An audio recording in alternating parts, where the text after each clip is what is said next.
آج کی جو رات ہے 15 شعبان کی رات، یہ اللہ تعالیٰ کی جانب سے ایمان والوں کو جو اللہ تعالیٰ نے تحفے دیے اپنے نبی علیہ الصلوۃ والسلام کی صدقے میں برکت سے، انہی میں سے ایک رات نبی کریم صلی اللہ علیہ وسلم نے جن راتوں کے فضائل بیان فرمائے، انہی میں سے ایک رات 15 شعبان کی رات ہے۔ سب سے افضل رات لیلۃ القدر ہے، جو رمضان کی عام طور پر 27ویں رات مانی۔ اسی طرح اور بھی راتیں اللہ تعالیٰ نے عطا فرمائی، ان میں سے ایک رات ہے 15 شعبان کی رات۔ احادیث مبارکہ میں کثرت کے ساتھ یعنی بڑی تعداد میں اس رات کی فضیلت میں احادیث موجود ہیں۔ محدثین کا اس پر کلام بھی ہے، کچھ روایتیں صحیح بھی ہیں، لیکن تمام محدثین اس بات پر یعنی حدیث کو بیان کرنے والے اس بات پر متفق ہیں کہ آج کی جو رات ہے یہ بابرکت رات ہے۔ ترمذی شریف کی حدیث میں ام المؤمنین حضرت عائشہ صدیقہ رضی اللہ تعالیٰ عنہا بیان فرماتی ہیں کہ میں نے نبی کریم صلی اللہ علیہ وسلم کو 15 شعبان کی رات میں جب آپ پوری تو گھر میں نہیں پائے وہ دیکھنے کے لیے باہر آئے تو دیکھا کہ آپ جنت البقیع میں مرحومین کے لیے دعائیں مغفرت کرتے ہیں۔ پھر نبی کریم صلی اللہ علیہ وسلم نے ارشاد فرمایا کہ عائشہ تجھے معلوم ہے کہ آج کی رات اللہ تعالیٰ قبیلہ بنی کلب کی بکریوں کے جو بال ہیں اس سے بھی زیادہ لوگوں کی مغفرت فرماتا ہے۔ مدینہ المنورہ میں یہ قبیلہ بڑا مشہور تھا کہ جن کے پاس بکریوں کے ریوڑ سب سے زیادہ تھے اور ایک بکری کے بعد انسان گن نہیں سکتا۔ اللہ کے نبی علیہ الصلوۃ والسلام نے فرمایا کہ آج کی رات اللہ تعالیٰ اس قدر تعداد میں لوگوں کی مغفرت فرماتا ہے۔ یہ جو مغفرت کی گھڑیاں، مغفرت کے لمحے اور موقع جو آتے ہیں، یہ انسانوں کے حق میں، ایمان والوں کے حق میں کیا ہوتا ہے کہ اپرچونٹی ہوتی ہے، گولڈن چانس ہوتا ہے کہ ہم اپنی زندگی کے اندر تبدیلی لائیں، برائی سے نیکی کی طرف، گنہگاری سے عبادت کی طرف، غفلت سے سمجھداری کی طرف۔ ابھی تک تو ہماری زندگی غفلت میں گزری ہے، نمازوں سے دور، تلاوت سے دور، اللہ کے احکامات سے دور۔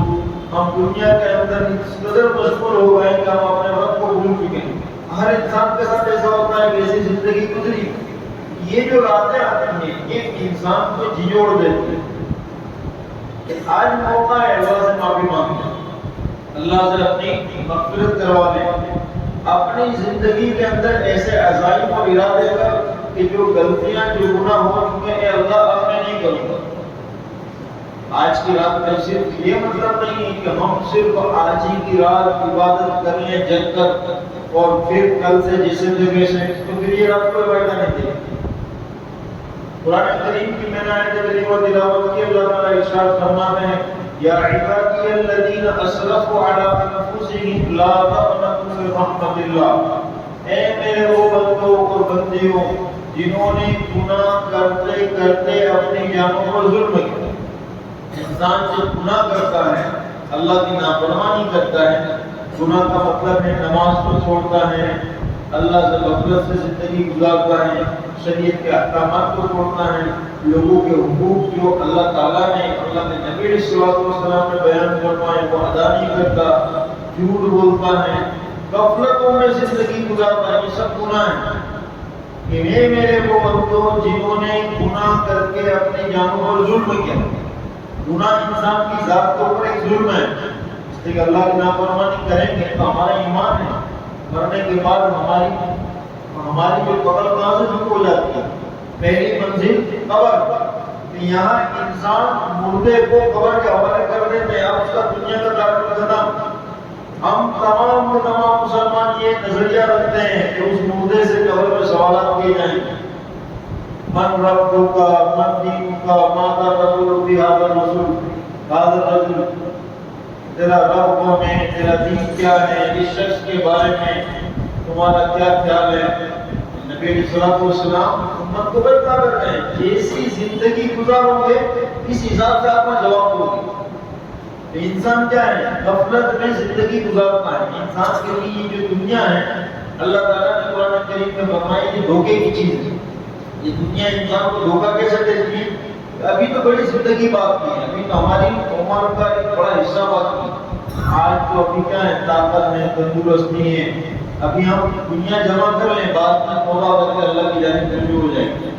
یہ شیطان انسان کو دھوکہ دیتا ہے۔ اللہ تعالیٰ فرماتے ہیں یا ایھا الناس ما غرک بربک الکریم، انسان تجھے دنیا اپنے پروردگار سے دھوکے میں نہ ڈال دے۔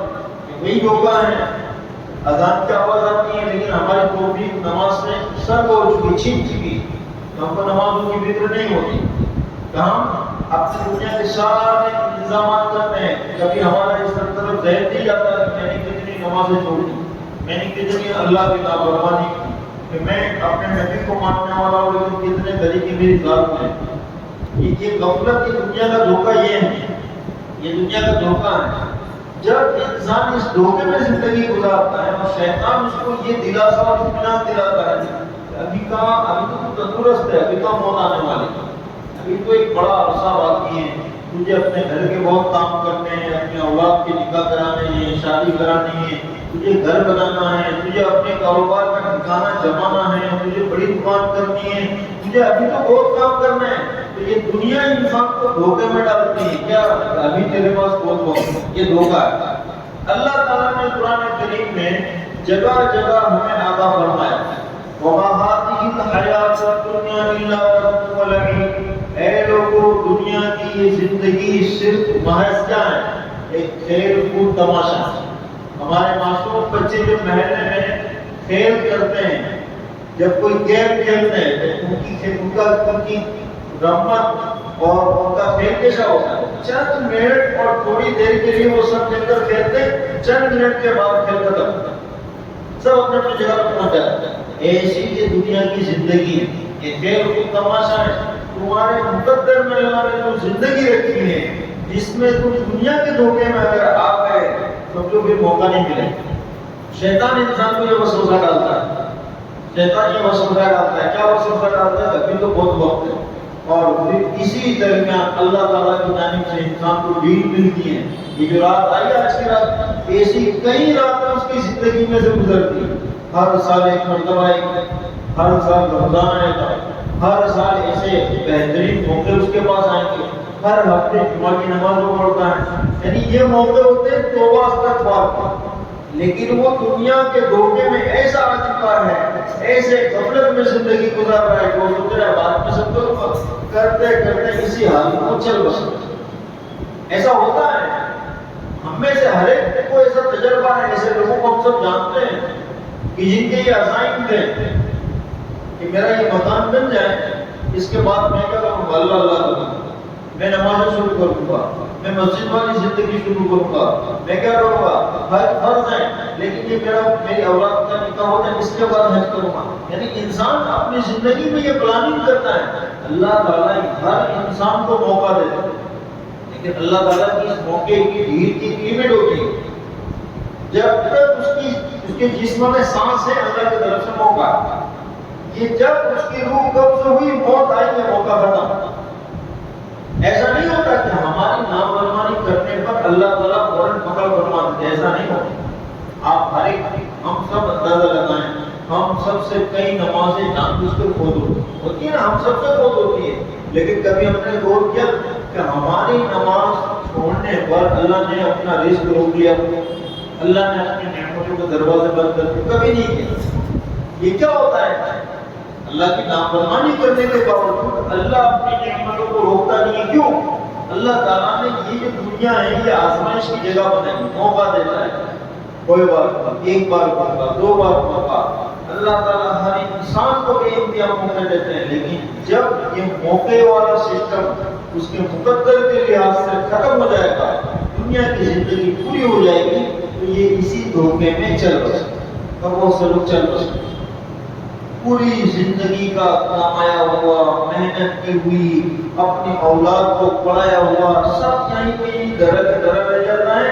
اس کی اولاد پڑھ لیتی ہے، اس کا مکان بن جاتا ہے، اس کی تجارت ایک بہت بڑا بہترین بزنس سیٹ ہو جاتا ہے، اور اس کو توبہ کی توفیق نہیں ہوتی اور چل بسے۔ کیا فائدہ؟ ایسی دولت سے اور ایسے بزنس سے کہ جس کی وجہ سے ہمیں توبہ کی توفیق نہیں ہوئی، جس کی وجہ سے ہماری زندگیاں غفلت میں گزری، دین کے بغیر گزری، ایسی جائیداد سے کیا فائدہ کہ مرنے کے بعد جس کے وارث کوئی اور بن جائیں۔ یہ اللہ تعالیٰ کا نظام ہے، اللہ تعالیٰ نے اسی نے ہمیں پیدا کیا ہے اور قرآن کریم نے اس کی وضاحت کی ہے۔ اے لوگوں تم دنیا کے دھوکے میں نہ۔ تو میرے دوستوں، یہ رات جو بابرکت رات ہے، یہ ہمارے لیے اپرچونٹی ہوتی ہے، موقع ہوتا ہے۔ کیا موقع؟ ہم پچھلی زندگی کا اللہ تعالیٰ سے کیا کریں؟ معافی طلبی کریں۔ اے باری تعالیٰ، جانے میں ہم سے جو گناہ ہوئے، نافرمانیاں ہوئی، کو اپنے فضل سے معاف کرو۔ اور صرف توبہ نہیں، اللہ سے نیک اعمال کی توفیق مانگنی۔ یہاں ارادہ کریں کہ جو فرائض ہم پر ایک مسلمان ہونے کے ناطے لازم ہے۔ مسلمان کا مطلب کیا؟ اللہ رسول کو ماننے والا۔ اللہ رسول کو کیا ماننے والا؟ یعنی اللہ رسول صلی اللہ علیہ وسلم کی تعلیمات کو ماننے والا۔ اب تعلیمات میں کچھ چیزیں کمپلسری ہیں، جیسے نماز، باشرہ رہنا، دیندار رہنا، لوگوں کے حقوق ادا کرنا، سچ بولنا، اچھے اخلاق کا اظہار کرنا، حلال کمائی، حلال رزق حاصل کرنا، حرام کی نفرت دل میں ہونا، کسی پر ظلم، کسی پر زور نہ کرنا، یہ سب ہماری شریعت ہے۔ ہم نے ان تمام چیزوں کا کیا ہے؟ اقرار کیا ہے۔ ہم ایمان والوں کے گھر میں پیدا ہوئے، کیا مطلب اس کا؟ ہم مسلمان، اس کا کیا مطلب؟ کہ ہم نے یہ کانٹریکٹ اللہ تعالیٰ سے اقرار کیا ہے کہ اللہ ہم آپ کی ذات پر ایمان لائے اور آپ کے بھیجے گئے پیغمبر حضرت محمد صلی اللہ علیہ وسلم پر ایمان لائے اور آپ کی تعلیمات پر ایمان لائے۔ یہ ہے اس کا مطلب کہ ہم اپنی زندگی کی کامیابی اسی تعلیمات کو سمجھیں۔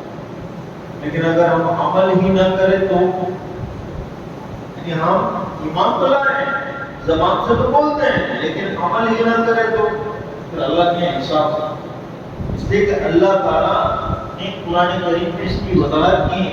دنیا میں مسلمان دو طرح کے ہوں گے، کیسے؟ ایک نام کے مسلمان اور ایک کام کے مسلمان۔ لہذا قرآن کریم کی سینکڑوں آیتوں میں اللہ تعالیٰ مسلمانوں کو خطاب کر کے فرماتے ہیں، یا ایھا الذین آمنوا اتقوا اللہ حق تقاته، اے ایمان والو اللہ سے ڈرو۔ کوئی سوال کر سکتا ہے کہ ایمان والا تو اللہ سے ڈرتا ہی، پھر اللہ کیوں فرماتا ہے کہ ایمان والا اللہ سے ڈرتا ہے؟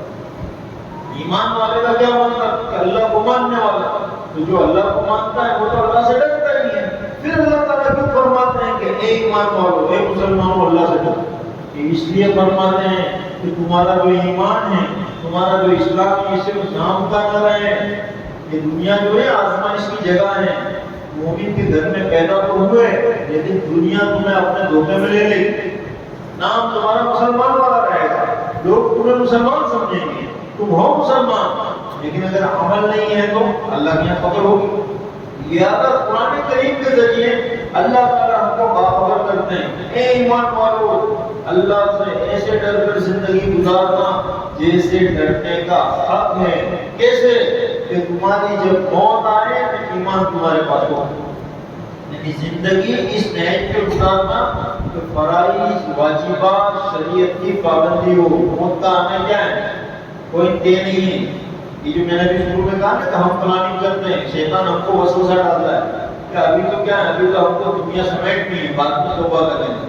لیکن بعد میں موقع ملے نہ ملے کسی کو نہیں پتہ۔ اس لیے کہ ہم نے دیکھا ہے کہ جوان کو بھی موت آتی ہے، ادھیڑ عمر والے کو بھی موت آتی ہے، بیماری میں بھی موت آتی ہے اور تندرستی میں بھی موت آتی ہے۔ موت کا آنا کوئی طے نہیں ہے۔ لہٰذا اللہ فرماتے ہیں کہ اے ایمان والو، زندگی تم ایسے گزارنا، چاہے تم جوانی میں ہو، ادھیڑ عمر میں ہو، چاہے تم بڑھاپے میں ہو، اچھے حالات میں ہو، برے حالات میں ہو، کسی بھی سچویشن میں ہو، زندگی ایسے گزارنا جیسے اللہ تعالیٰ سے ڈرنے کا حق ہے، تاکہ جب موت آئے تو اسلام پر، یعنی ہر زندگی کے ہر موڑ میں اسلام ہو تمہارے سامنے۔ یہ جو شیطان نے ہمارے دلوں میں ڈال دیا ہے، کبھی کیا ہے کہ ہم جوان ہیں، بعد میں عبادت میں شروع کریں گے، بھائی موت آ گئی تو پھر جو نمازیں چھوٹ گئی اس کا حساب دینا پڑے۔ موت کا کوئی طے نہیں، جو فرائض چھوٹ گئے اس کا حساب دینا پڑے۔ تو یہ بابرکت راتیں ہمیں جیوڑنے کے لیے ہیں کہ اللہ سے پچھلی زندگی کی توبہ اور مضبوط ارادہ اب میرا کوئی فرض نہیں چھوڑے، اب میں حرام کام نہیں کروں گا، اب میں غلط لوگوں کی صحبت میں نہیں رہوں گا، اب میں غلط فروش نہیں کروں گا، اب میں لوگوں پہ ظلم نہیں کروں گا، اب میں کوئی برائی نہیں کروں گا، اب میری زندگی کا کچھ وقت یعنی دین کے 24 گھنٹے میں سے مسجد میں گزرے گا۔ آج ہمارے کئی مسلمان بھائی ایسے ہیں جو صرف جمعہ مسجد میں آتے ہیں، پورا ہفتہ بھی مسجد میں آنے کی توفیق نہیں ہوتی، پورا ہفتہ نہیں ہوتی۔ یہ غفلت ہے کہ انسان گناہ کرتے کرتے اپنے آپ کو اتنا اللہ سے دور کر لیتا ہے کہ پھر اللہ تعالیٰ بھی فرماتے ہیں اب اس کی کوئی ضرورت، یعنی اللہ تعالیٰ توفیق چھین لیتے ہیں۔ آج جو ہم تمام سے جمع ہوئے اس میں ہمارا کوئی کمال نہیں، اللہ کی توفیق سے جمع ہوئے۔ ہم نماز پڑھنے کے لیے مسجد میں آتے ہیں، ہم ارادہ کرتے ہیں، لیکن ہمارے دل کے اندر جو ارادہ آتا ہے کہ اللہ تعالیٰ کی جانب سے آتا ہے، یہ توفیق کون دیتا ہے؟ اللہ دیتا ہے۔ آج کی رات ہمیں اللہ سے مانگنا ہے کہ اللہ مرتے دم تک نیک اعمال کی توفیق عطا فرما، 5 وقت نماز کی توفیق عطا فرما، برائی والے اعمال سے بچا۔ انسان کو عبادت بھی کرنی ہے عاجزی اور انکساری کے ساتھ، کیسے؟ اللہ کے ڈر کے ساتھ۔ میں نماز تو پڑھ رہا ہوں لیکن ڈر کے ساتھ، اے اللہ موت تک اس طرح مجھے باقی رکھنا، یہ میری توفیق چھین مت جائے۔ بعض دفعہ ایسا ہوتا ہے کہ انسان نیک عمل کرتا ہے، شیطان کے جو حربے ہیں یہ مختلف قسم کے ہوتے ہیں۔ گنہگار کو امیدیں دلاتا ہے، ابھی تو کون زندگی بات کی، ابھی لپیٹ لے دنیا، کاروبار بڑا کر لیں، گھر بڑا کر لیں، بچوں کی شادیاں کرا دیں، ابھی تو بہت تیری زندگی باقی ہے، بعد میں تو اللہ تعالیٰ کرنا، بعد میں حج کو جانا، بعد میں مسجد میں گزارنا۔ اور جب کوئی نیک انسان ہوتا ہے تو اس کو کیسے وسوسہ ڈالتا ہے؟ اس کو یہ ڈالتا ہے تو زندہ رہے، تیرے بھائی کو دیکھ وہ نمازوں سے بات، تیرے پڑوسی کو دیکھ وہ بے دین۔ اب اس کو اس طرح وسوسہ ڈالتا ہے کہ یہ لوگوں کی برائیاں کرنا شروع کر دیں گے، میں تو دیندار ہوں، اتنا دیندار نہیں۔ اب اس کی نیک اعمال کی توفیق چھین لی جاتی ہے۔ ہم نے معاشرے میں کئی ایسے لوگوں کو دیکھا ہے، آپ تمام کا تجربہ ہوگا کہ پہلے تو یہ سمجھو کہ نماز ہی تھا، نیک دیندار تھا، اب نمازوں سے دور ہو گئے۔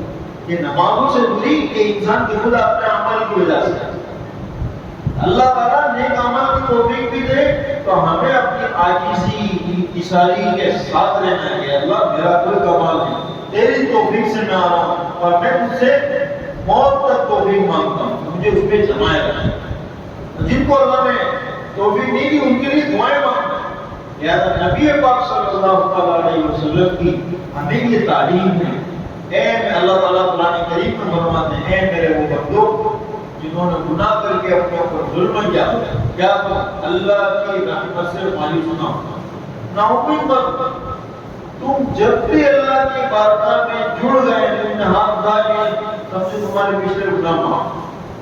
اللہ تعالیٰ نے ہم تمام کو یہ موقع دیا ہے کہ جب تک ہم زندہ ہیں کیسے بھی آپ نے گناہ کیے، بس گڑ گڑا کر سچے دل سے اللہ سے توبہ کرو کہ اللہ اپنے گناہوں کو یاد کر کے کہ میں نے گناہ کیا، گناہ نافرمانی کی، اے اللہ تو معاف کرو۔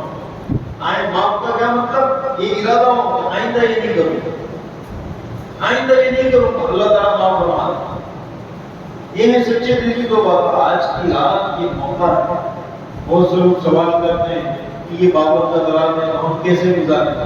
دیکھیے نبی کریم صلی اللہ علیہ وسلم سے آج کی رات کوئی خاص عبادت بالکل نہیں ہے، کافی اتنی رکعت نماز پڑھ لو، اتنا قرآن پڑھ لو، اتنا صدقہ کرو، ایسا کوئی خاص عمل، خاص عبادت آپ سے ثابت نہیں ہے۔ بس یہ حکم ہے کہ آپ جو چاہیں جس طرح چاہیں اللہ کو راضی کرنے والے اعمال کرو، نمازوں کے ذریعے سے، صدقات کے ذریعے سے، اپنے مال کو خرچ کرنے کے ذریعے سے، اپنی زبان کی مٹھاس کے ذریعے سے۔ آج ہمارے اندر بہت سے ساتھوں کے ساتھ یہ معاملہ ہے، کیا ہے کہ لوگوں کے ساتھ تو ہمارے اچھے تعلقات ہیں، رشتہ داروں کے ساتھ کیا ہے نفرتوں کا ماحول، ایک دوسرے سے انتقام، بدلہ نہیں۔ سب سے بولو گا گناہ سے نہیں بولو، سب کو دعوت ہوگا گناہ کو نہیں۔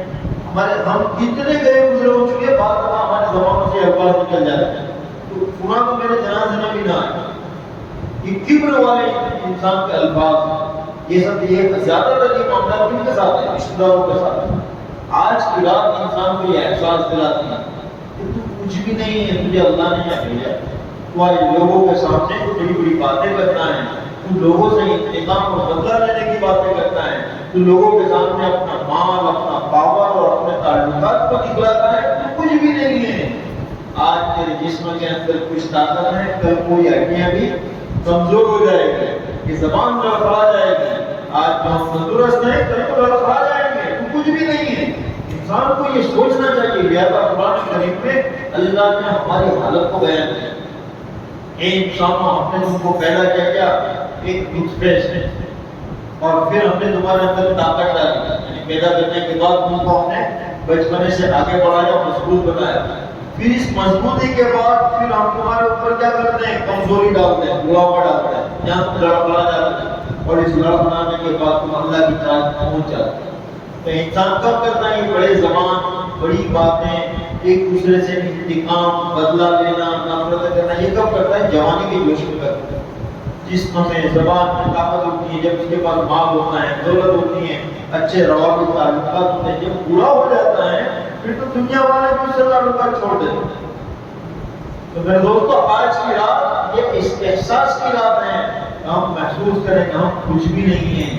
لہذا ہم کو زندگی کیسے گزارنی چاہیے؟ عاجزی کے ساتھ، انکساری کے ساتھ۔ اے باری تعالیٰ، تو نے مجھے بھیجا ہے، میری زبان سے جو بڑے بول نکل گئے معاف فرما، لوگوں کو تکلیفیں پہنچی معاف فرما، آپ کے جو رشتے دار ہیں ان سے منقطع ہیں تو آج صلح کر لیں، آج رشتے ناطے جوڑ لیں۔ اس لیے حدیث پاک میں نبی پاک صلی اللہ علیہ وسلم نے فرمایا آج کی رات جو اللہ تعالیٰ سینکڑوں لوگوں کی کیا ہے مغفرت فرما دیتے ہیں، جیسے کچھ لوگ ایسے جن کی مغفرت نہیں ہوتی، شرابی کی، رشتے ناطے توڑنے والے کی، ماں باپ کے نافرمان کی، اور اسی طرح اپنے ازار کو اپنوں تک رکھنے والے کی، یعنی باقی ساتھی کے ساتھ رہنے والے کی مغفرت ہوتی ہے، جس کو احساس ہی نہیں ہے باقی ساتھی کا، جو غفلت میں زندگی گزار رہا ہے، جو اکڑ پر زمین پر چلتا ہے، جو ایگو اور تکبر کا اظہار کرتا ہے۔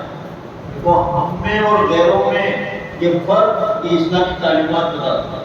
ہم نماز پڑھتے ہیں تو ہماری نماز کی صفوں میں کوئی فرق نہیں ہے، امیر غریب کا، جاتی برادری کا کوئی فرق نہیں ہے، سب ایک ہی سب سے نماز پڑھیں گے، چاہے وہ کسی بھی برادری کا ہو، چاہے امیر ہو غریب ہو، کوئی فرق نہیں۔ یہ اسلام نے ہمیں تعلیم دی، اور نبی پاک صلی اللہ علیہ وسلم نے جب آپ کی بیعت ہوئی، نبوت کا اعلان کیا، آپ نے ان رسومات کو، ان غلط چیزوں کو ختم فرما دیا۔ کوئی شیخ، سید، پٹھان، کوئی جاتی واد اسلام میں نہیں، سب ایک ہے۔ تمہارا مقام کیا ہے؟ تمہارا مرتبہ کس بیس میں گنا جائے گا؟ ان اکرمکم عند اللہ اتقاکم، پرہیزگاری ہے، اللہ کا خوف ہے، دینداری ہے، اللہ سے ڈرتے ہو، تو یہ تمہارا مقام مرتبے کی چیز ہوگی کہ اس کے بیس پر لوگ تمہاری عزت کریں گے۔ تمہارا اللہ سے ڈرنے والا ہے، دیندار ہے، عبادت گزار ہے، مال کے بیس پہ، جاتی واد کے بیس پہ یہ اسلام نے ان چیزوں کو ختم کر دیا۔ لہٰذا ہم دیکھیں کہ دوسری کمیونٹی میں جہاں کہیں مال آ جائے گا تو ان کا رہنے سہنے کا طریقہ بدل جائے گا، ان کی پرسنالٹی بدل جائے گی، وہ اس جگہ نہیں آئیں گے جہاں عام لوگ آتے ہیں۔ وی آئی پی کلچر، وی آئی پی کلچر اسلام میں نہیں۔ یہاں پر پنج وقتہ نماز میں ان کو یہ سکھلایا جاتا ہے کہ ایک ہی سب میں کھڑا ہو جاؤ، کوئی فرق نہیں۔ زیادہ مسلمان کے پاس مال آئے، دولت آئے، کتنا ہی بڑا بزنس ہو جائے، لیکن اس کے اندر اخلاقی گراوٹ نہیں آئے گی۔ جب آپ غفلت میں زندگی گزارو گے اور اسلام سے دور ہو کر دنیا کے ماحول میں زندگی گزارو گے تو یہ دنیا کے ماحول کا اثر تمہارے اندر آئے گا۔ اسی سے قرآن نے فرمایا اے لوگوں تمہیں دنیا دھوکے میں نہیں ڈالے گا۔ لہٰذا ہماری زندگی کیسے گزرنی چاہیے؟ اللہ کے خوف کے ساتھ۔ یہ رات ہمیں اللہ کا ڈر یاد دلاتی ہے کہ جب آج کی رات اللہ تعالیٰ اتنے سارے لوگوں کی مغفرت فرما دیں، اللہ ہماری بھی مغفرت فرما دے گا۔ اس کے لیے ہم اللہ سے جب مغفرت کا، اللہ تعالیٰ سے ہم امید رکھیں تو کچھ ہماری زندگی میں بھی تبدیلی ہونی چاہیے۔ آج ہم کچھ ایسے آسان اور ارادے کریں کہ ہم اپنی زندگیوں میں تبدیلی لائیں گے، نرمی لائیں گے، ہم لوگوں کو معاف کریں گے، ہم اچھے اخلاق لائیں گے، ہم پنج وقتہ نماز کے لیے آئیں گے، واجبات پڑھنے کے لیے مسجدوں میں، ہم اپنے 24 گھنٹے کے اعمال کی ترتیب بدلیں گے، ہم رات کو جلدی اس لیے سوئیں گے کہ ہمیں فجر کو اٹھنا ہے۔ آپ کبھی تو اس کا اندازہ لگائیے، اپنی زندگی کو اس ترتیب پہ لائیے۔